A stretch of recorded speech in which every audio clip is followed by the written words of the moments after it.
The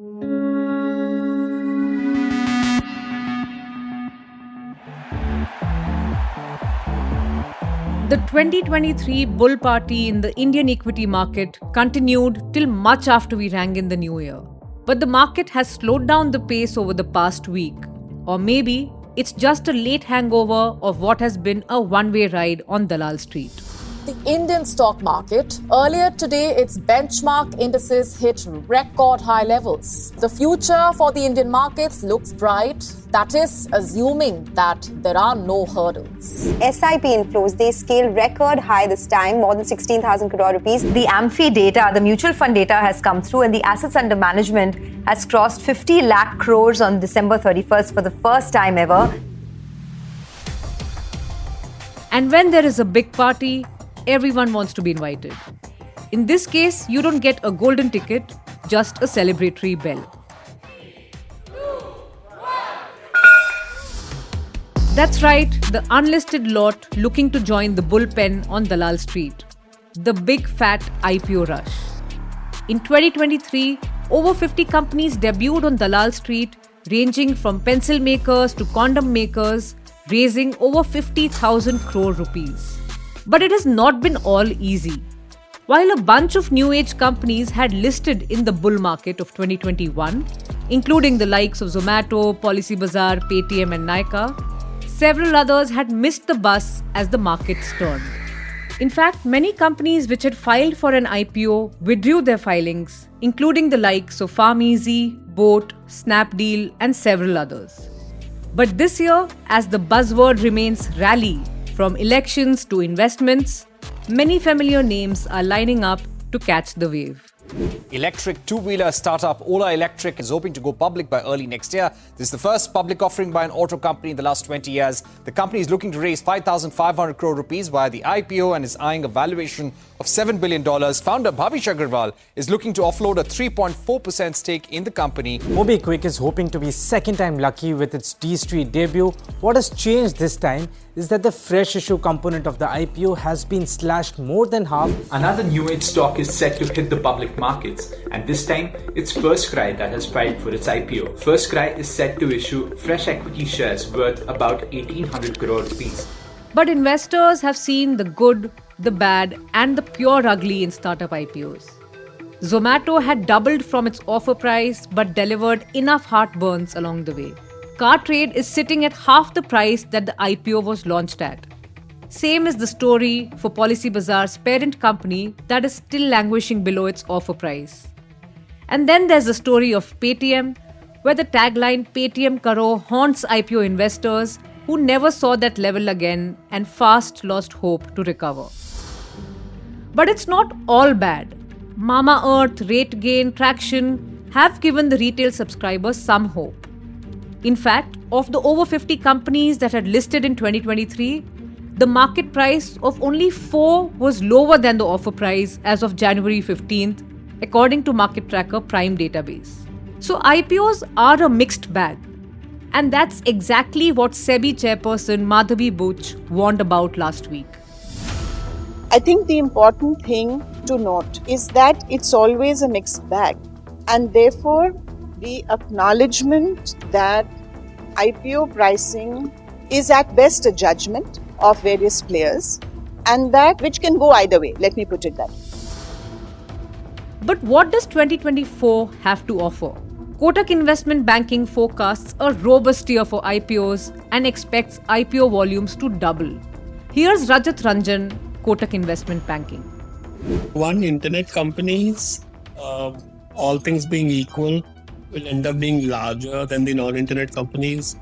So it might appear today that, this company's equity value is $3-4 billion. But when investors come in, they have to try and do that work and try to visualize whether they can be worth 20, 30, 40 billion someday. But does the market have the appetite for so many startups with shaky balance sheets and lofty valuations? Or does it take a different metric of evaluation to spot the needle in the IPO haystack? Are founders acting like venture capitalists and looking for the best possible cash out at the cost of the public investor? And in case of a loss-making business, how should you measure the potential? We turn to market veteran Sameer Arora to gauge what should the strategy be in selecting or ignoring the flurry of IPOs. They all wait for a market environment. So they believe, rightly or wrongly, that this time their IPOs can go through with success and with a good post-IPO listing and price and all. It's Tuesday, the 23rd of January. I'm your host Mugdha Warrior from ET Prime, and you're listening to the IPO Bazaar Should You Shop or Drop on the Morning Brief.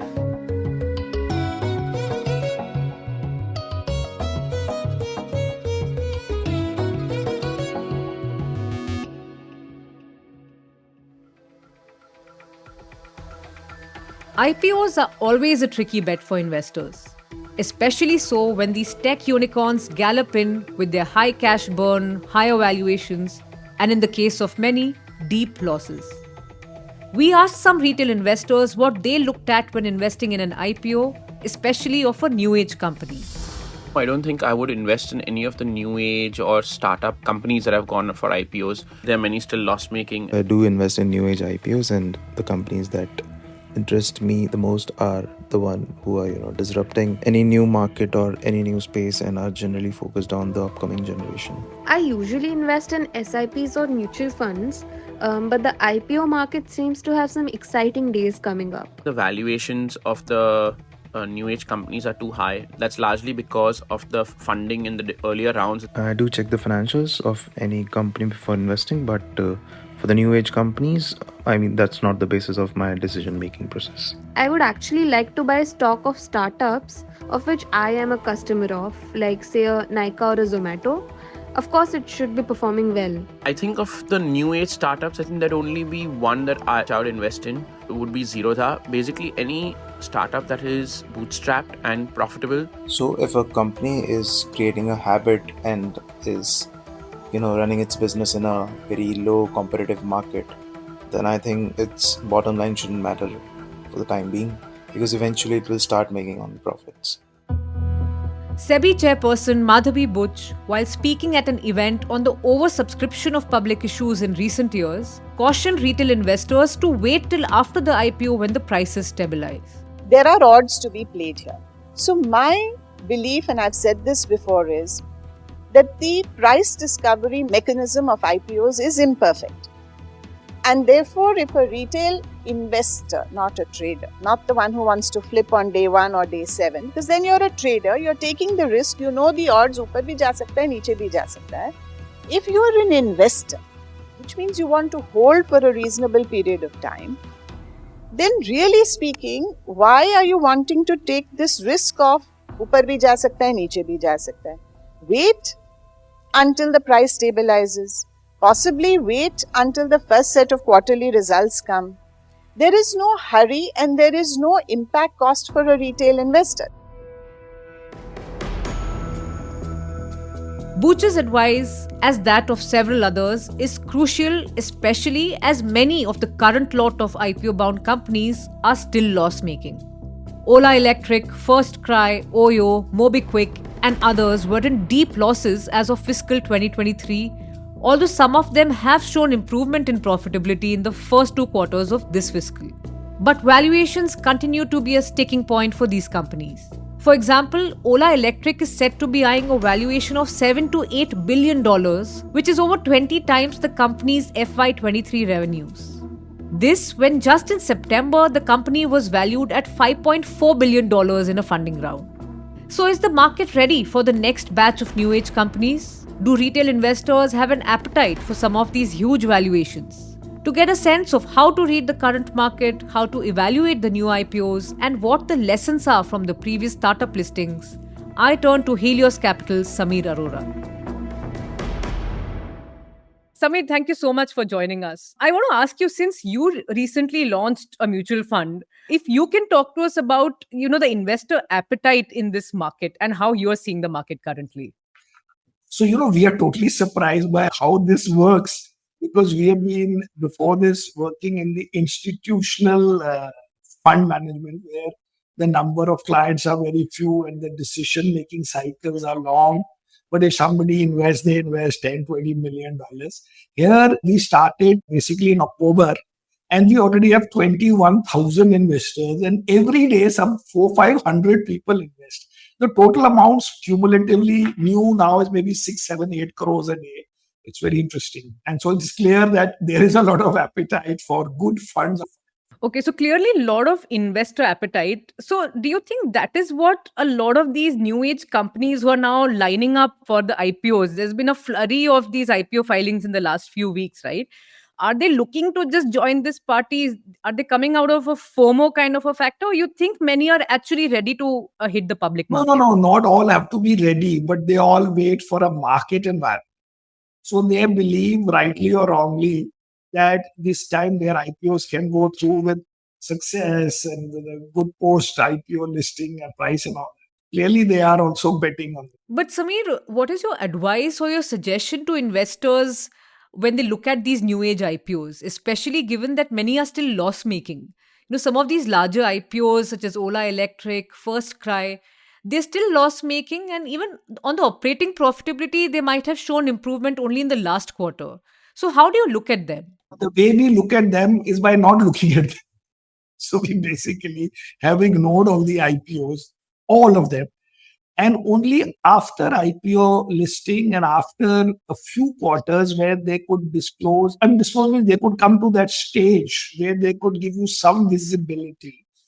On the losses are still there. Like we own basically two companies which we bought post, which is we bought Zomato at 52 rupees and Paytm at some 520 or 530 rupees. So both these, after a few quarters, obviously Paytm had fallen from some 2000 to 520 and Zomato IPO was at some 76 or something, went to 170, then went to 42 or something, and we bought at 52.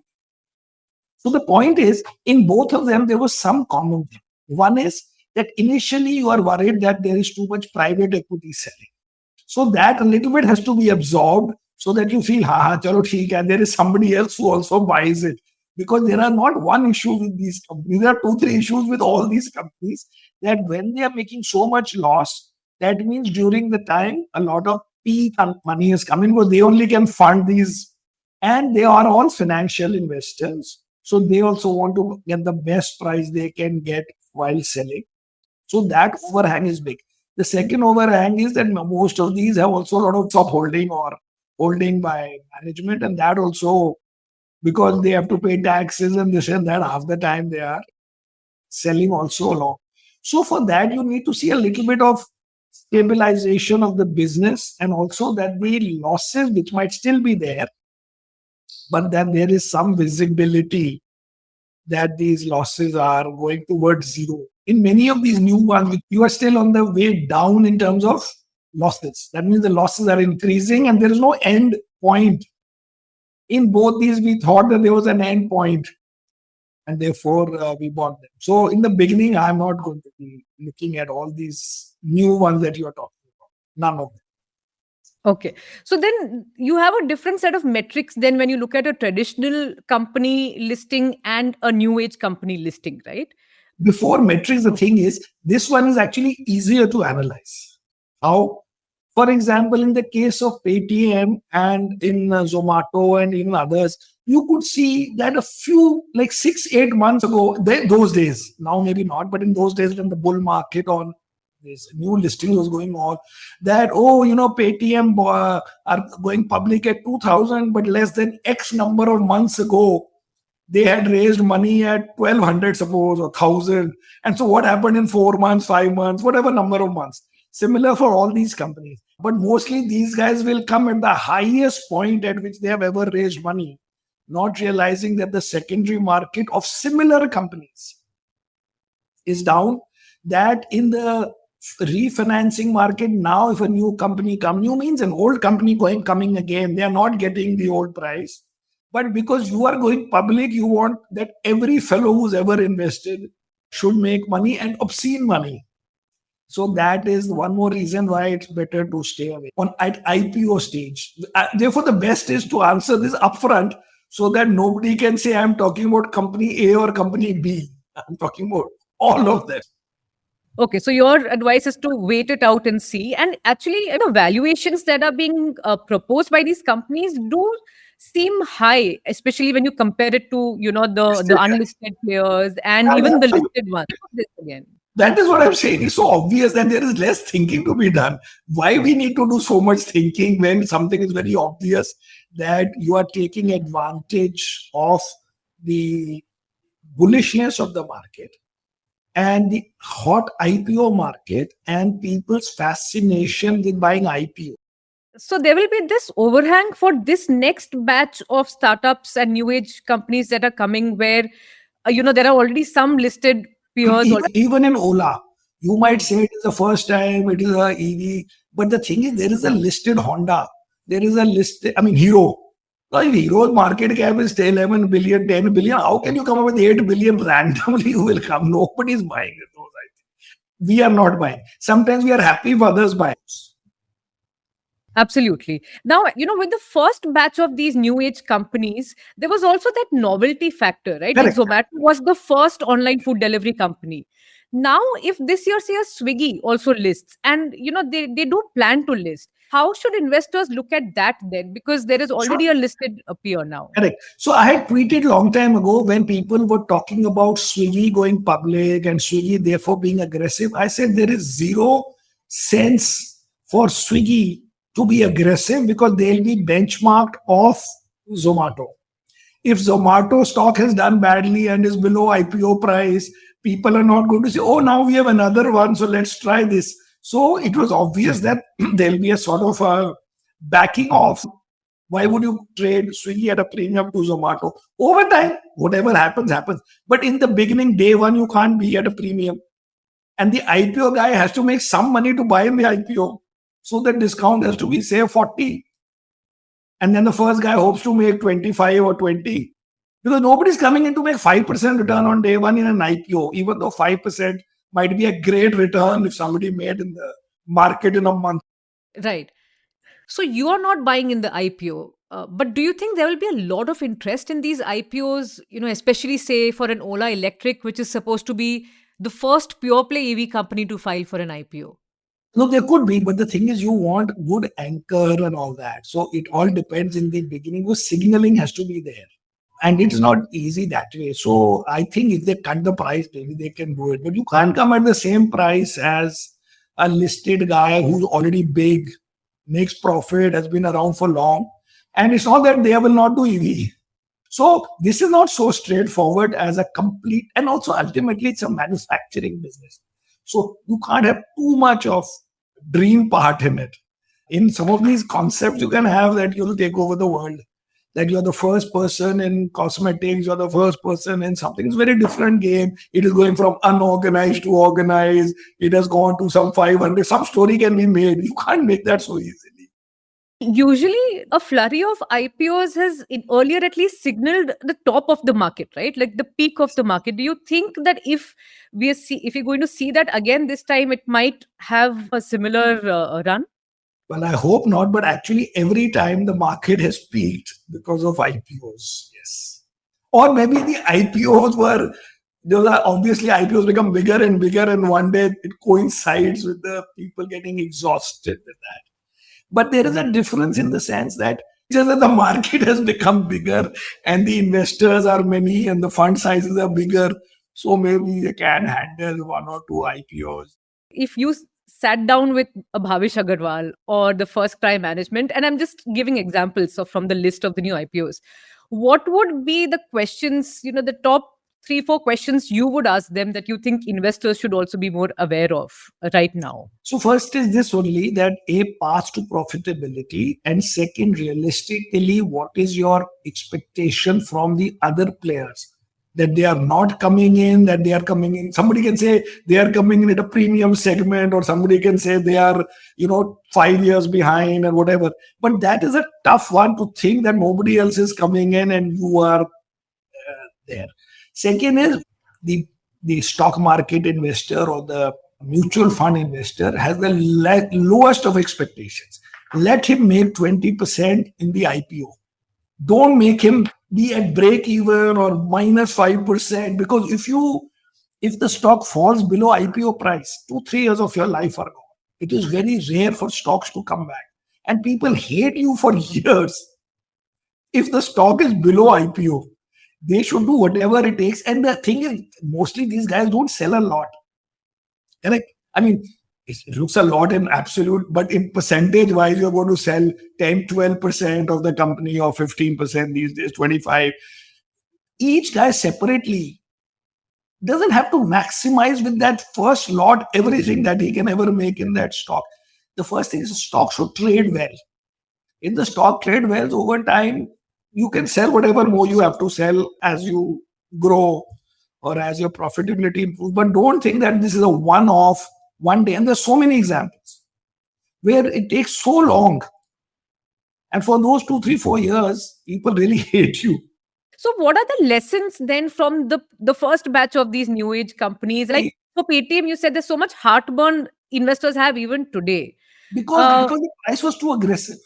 I thought now I'm a shareholder, but obviously the original price was too much. Because you could see that about 6 or maybe 1 year ago, whatever, I forget now, that they had done raising at this price, that price. Same thing happened with Nika and all. They had raised money at 1/8 the price, I think, if I remember. About 1 year ago. They did this for the drone company. I think the money was raised at 1/8 or something like that 1 year ago. What happened in manufacturing in 1 year for you to have 8 times more price? Somebody is doing a drug discovery company. They can say in this 1 year we discovered cure for cancer and it was approved by FDA, so now give us 10 times. How can a company which is making drones suddenly got one more order and suddenly my price is 8 times higher and then the IPO lists are double? So I said on TV also that is going below IPO price. It is falling 90%. There's no way you can stop these things. It's fallen 40, 50 so far. How can you do like this? If you were ready 1 year ago to raise money at 1, at 10, today you say I go public at 100. It's absolutely zero sense for whoever bought. While Samir, as an investor, is more cautious about the new age IPOs and particularly their valuations, several industry members and especially investment bankers who groom these startups to go public are naturally more optimistic. One such is Rajat Ranjan at Kotak Investment Banking, which has taken a host of unicorns to the public markets. TMB's Arijit Burman caught up with him on the sidelines of Kotak's press event earlier this month. We're seeing one round of IPOs happen last year. There's a whole flurry of new age internet companies coming up for listings. Ola Electric's going to be a torchbearer of sorts. Then you have MobiKwik. Then you have FirstCry. The list is long. Now, how are investors, both retail and institutional, looking at these IPOs? Do you still see the FOMO or herd mentality, or they can really separate the wheat from the chaff? No, there's no FOMO. I think people are in a phase where they're going to evaluate every single opportunity on its merit and try to take individual bottoms-up type of calls. So we are far from that phase where it's a seller's market. People can just come and list as they please. I think some of the reduction in deal sizes that you're seeing from that question was deals a while ago is a result of people just want to be a lot more calibrated and conservative as opposed to too bullish about the thing. But that said, it's still just take a step back and see when is innovation happening, where's growth happening, where are new products coming up. Look at how Marble has done, right, since IPO. Like, to have 1,000 crores of revenues and a brand that was set up just a few years ago, it's not a joke. But it's not a seller's market. It's, I think, a good balanced market. Right. Last year was a non-market, like nobody could have even tried. And we've always believed that markets can be considered to be back when these stocks that have already listed in 21 and 22, they are factor levels which are around where they IPO or when they're hitting the profitability numbers. So that's already happened anyways. You can look at Nika's BPC business doing quite well. Yeah. Look at food delivery for Zomato, like 800 crores of EBITDA annualized is not a joke. It's a real number. Correct. But as we were saying just a few minutes before that, from a retail participants' point of view, the common grouse has been too expensive. There's nothing left for me.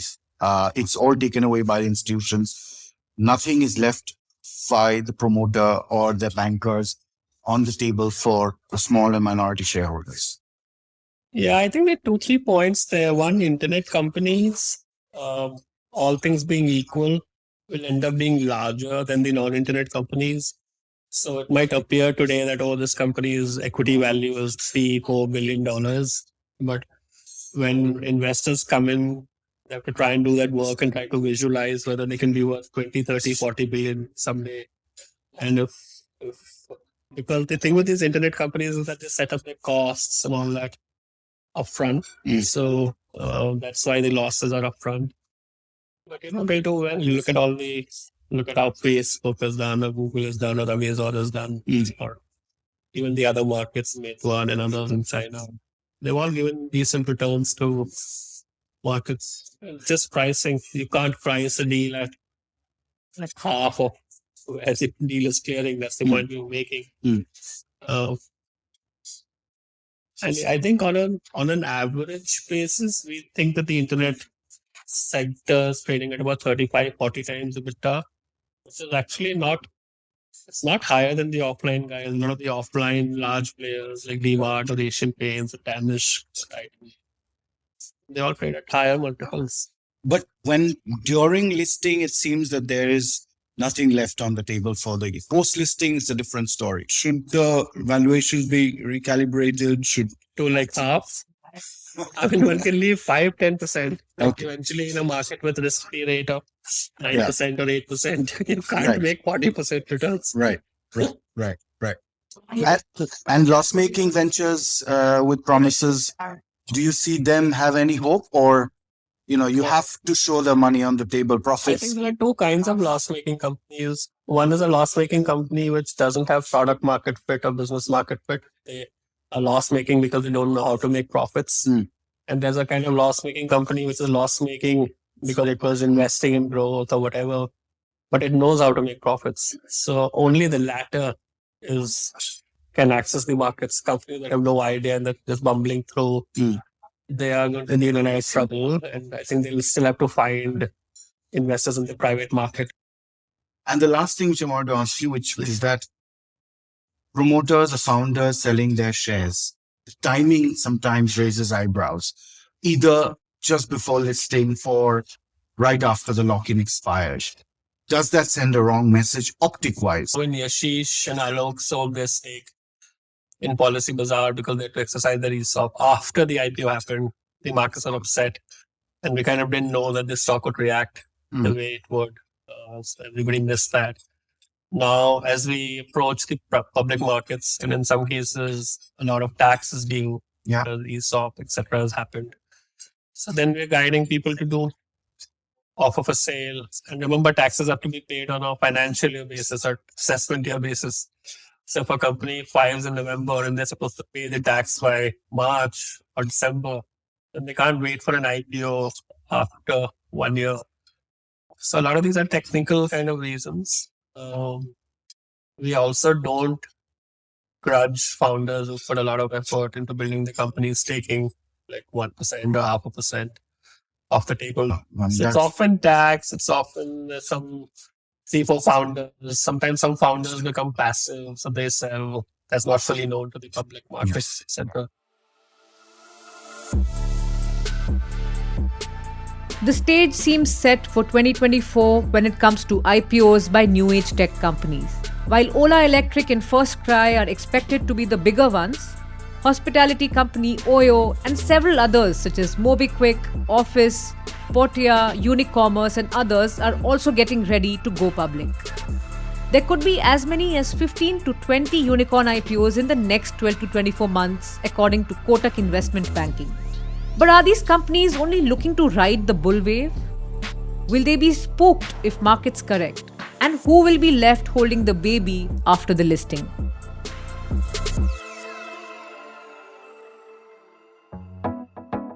That's all in this episode. I'm your host Mugdha Warrior and you're listening to The Morning Brief. This episode was brought to you by sound designer Amrit Reggie and producer Surohini Jain. The executive producers are Anupriya Nair, Anirban Chaudhary, and Arijit Burman. Thank you for listening, and if you like this episode, do spread the word. A new episode of the Morning Brief podcast drops every Tuesday, Thursday, and Friday and streams on Amazon Prime Music, JioSaavn, Spotify, Apple and Google Podcasts, and of course, ET's own audio platform, ET Play. Have a great week ahead. All clips used in this episode belong to their respective owners. Credits are mentioned in the description.